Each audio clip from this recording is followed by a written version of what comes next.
have no spiritual guidance. They're not afraid of anything. Not afraid of anything.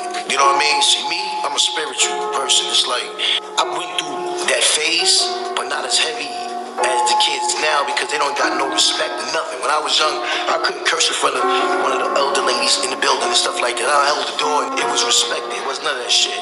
You know what I mean? But it's like these kids now, there's no spiritual guidance. It's like, like they don't know God. If you knew God straight up and you had a personal relationship, you'd be scared to death because you know what your penalty is going to be. See, we got to realize on earth, this is just a trial because... Shalom. First and foremost, I would like to give all praise and glory to Yahweh by Hashem Yahushua, by Hashem Kakwadash, double honors unto the apostles and the elders of GMS, who rule well, teach well, being great examples towards younger brothers. Peace and blessing, salutations. Hopefully, out there pushing this word in truth and in sincerity across the four winds in the name of Yahweh by Hashem Yahushua, pushing to get up out of here.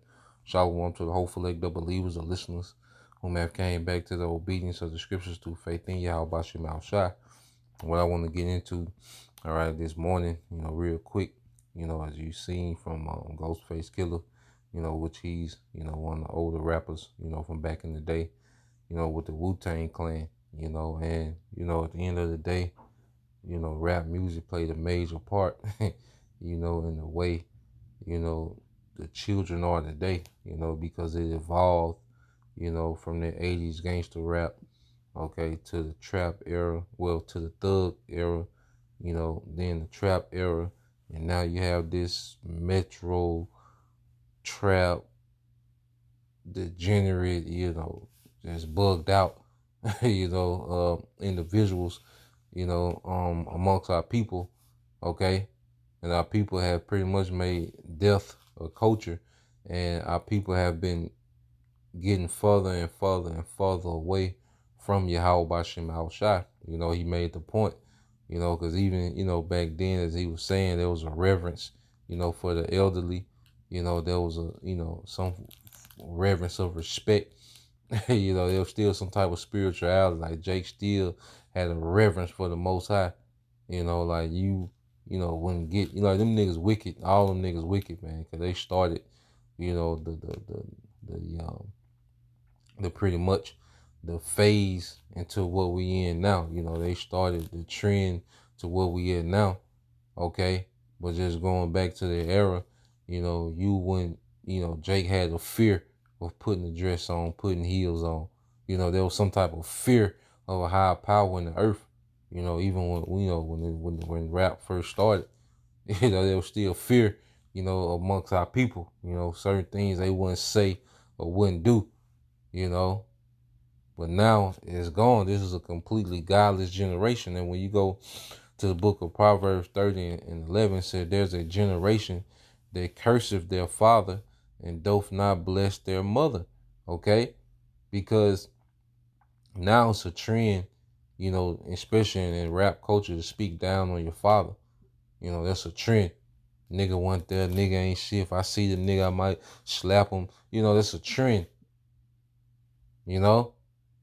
And as we've, gotten older, as young men, speaking from a man's perspective, as we got older, we really see that, okay, our father, the disadvantage our father was at, and dealing with, as we understand women, because our mother's just another woman. We reverence our mother. We, help, whenever we need, we show the utmost, respect towards our mother, but as we get, older as men, we realize our mother is another woman.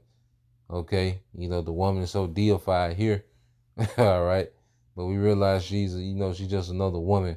And as we understand women in general, we see our father's point of view on certain things. Okay. Now there were some, some deadbeat niggas, which were chosen by the women.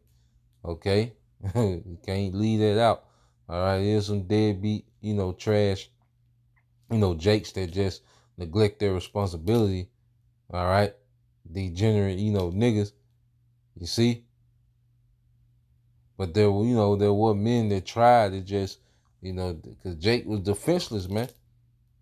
You know, but one thing Esau did when he removed the father from the equation, that was the spirituality, man, because the Lord is dealing with the man, the Israelite man. So now when you create these single families, there's no connection to, okay, the family in Yahweh Bashim Al Shai. Okay, because the Israelite man is that connection of Yahweh Bashim Al Shai in the earth.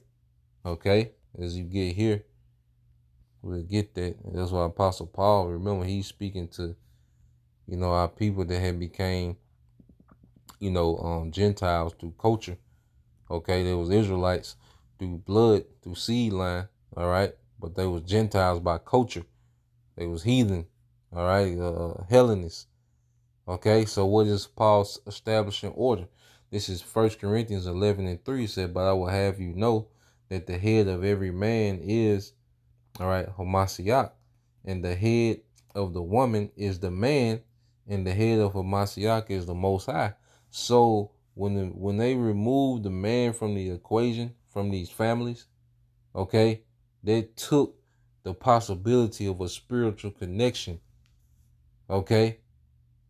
When men, became trodden down upon and looked at as an option, like you won't I don't need a man. When that became the theme amongst our people, and it became a culture amongst our people, spirituality left, discipline left, structure left, and we're seeing the results of the children being raised in these environments, man. They're completely godless because they never grew up under any type of spiritual guidance. They didn't have that attachments. The nigga woman dragging them to church, okay, which that put more demons on them. You see? And let's get to this turn head, okay? But this is the order, man. The Heavenly Father is the head of Yahweh Shai. Yahweh Shai is the head of the Israelite man, okay? And the Israelite man being the head of the woman in the family. Okay? This is the word in the Greek. Strong's G 2776. Kephale. Kephale. Okay. And it says the head, all right. Now this metaphorically says anything supreme, chief, or prominent. It says a person's a master or lord of a husband in relationship to his wife. Okay? Or for Mashiach, the Lord of the husband and of the church. All right? And when that order was disrupted, this is the results of that. Okay? This is the results of I don't need a man is a godless generation that's just roaming the earth, destroying themselves, man. Okay? With no fear. You see? With no fear of a higher power, man. So when you go back here, this is that generation spoken of in Proverbs, man. Okay? Let's go back to Proverbs 30 and 11. It said, there's a generation that curses their father and doth not bless their mother. There's a generation that are pure in their own eyes, okay, and yet is not washed from their filthiness, man. Because a lot of our people, they have, come up with all these ways of justifying what they're doing. They have made these things justifiable, man. They make adultery justified by, I can do you better than that nigga. Okay? They make murder, all right, justifiable, okay, as a form, okay, of when they speak about, murder, I gotta kill this nigga unless he gonna kill me. So they seem justified, which the whole culture is dumb as hell, stupid as hell, man. Okay? It says, there's a generation, oh how lofty are their eyes, which is pride, and their eyelids lifted up. So this generation is not only wicked and godless, but they're proud in it, man. And this is why so much destruction, and the Lord's gonna wreak so much havoc upon this generation, man. Okay? There's a generation whose teeth are as swords and their jaw teeth as knives to devour the poor from the earth and the needy from among men. And that begins with Esau, Edom, man. And see, a lot of our people, they have taken the form of an Edomite, man. Okay, godless, man. No fear. Okay, no care. No regard of life, man. That's why when you around niggas, man, you can feel that, damn, my life don't mean nothing right now.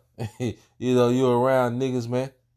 Okay? The nigga woman, like, she's been bred to be the counterproductive to the man. So it's just a godless, counterproductive, wicked generation, man. The Lord is finna move on that generation, man. Okay? The scripture called the generation of his wrath. Let's get that. We'll end it there. Jeremiah 7 and 27. It says, therefore thou shalt speak all these words unto them, but they will not hearken unto thee. Yeah, it's a godless generation. Okay? They're not going to listen. Their lust is in this world, in this society. Okay? Thou shalt also call unto them, but they will not answer thee. But thou, and it's the prophets in the word going out. Okay? And we're getting no response from this generation, man. Okay, only that remnant whom the Lord, is going to have mercy on. That's who, is going to respond. Okay, but for the most part, the majority of our people are not going to respond to the call of the prophets, man. It says, but thou shalt say unto them, this is the nation that obeyeth not the voice of the Lord their power, nor receiveth correction. Truth is perished and is cut off from their mouth. And you can't correct these niggas, man. The modern woman, that they're beyond correction, man. A verbal correction. Okay? So it's going to take what? A reset. All right? It says, cut off thine hair, O Jerusalem, and cast it away, and take up lamentations in the high places. So Lord, like, look, go ahead, prepare to lament. Okay? These niggas are beyond correction. This generation, they beyond correction. So just prepare to lament. Okay? It says, cut off thy hair, O Jerusalem, and cast it away, and take up lamentations on high places, for the Lord have rejected and forsaken the generation of his wrath. Okay? And this is the generation of the Lord's wrath that we're living in, man. So, hey, this is where we at, man, and we finna see it's going to get, it's only going to get worse, man. This generation going to wild out, all right, until the time of destruction, man. Okay? The Lord is going to demand fear in the earth with Jacob's trouble and the destruction, okay, of this current society, man. Okay? So, Lord, will you, brothers, and you few sisters edified till the next time I say shalom.